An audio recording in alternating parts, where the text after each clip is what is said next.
అప్పుడు చెప్పాం శ్రీలంకతో పోటీ పడుతున్నారని చెప్పాం. ఇప్పుడు చూస్తే నీతి ఆయోగ్ పంజాబ్ కంటే పైన ఉన్నాం, బీహార్ కంటే కింద ఉన్నాం. నేను చెప్పింది వాస్తవాన్ని ఎస్టాబ్లిష్ అయింది. Now we have to revive. నేను అని చెప్పి మొత్తం వదిలేసామనుకోండి, పబ్లిక్ కూడా హెల్ప్లెస్ అవుతారు కదా. I cannot leave at that stage. I have to fight. ఏ విధంగా చేయాలి? అందుకనే మీరు చూస్తే ఇప్పుడు వచ్చిన తర్వాత 3-4 ప్రోగ్రాంలు వెల్ఫేర్ చేశాం. సూపర్ 6 లో మిగిలినట్టు కూడా చేయాలి. దానికి కూడా డేట్స్ ఇచ్చాం. అవి కూడా వర్కౌట్ చేస్తున్నాం. అవి కూడా చేస్తాం.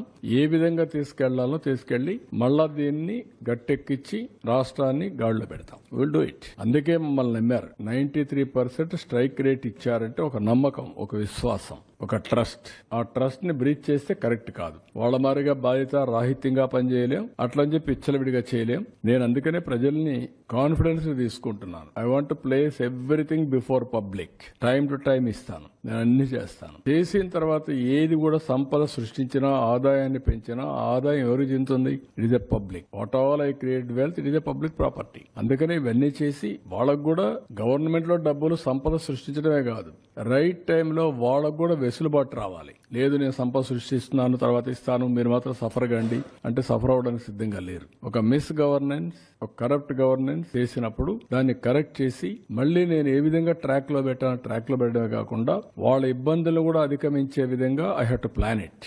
నేను మొత్తం క్యాపిటల్ ఎక్స్పెండిచర్ గా పెడతా, అప్పటి వరకు మీరు వెయిట్ చేయండి, నేనేం మీకు ఇవ్వనంటే that is not fair. That nobody will.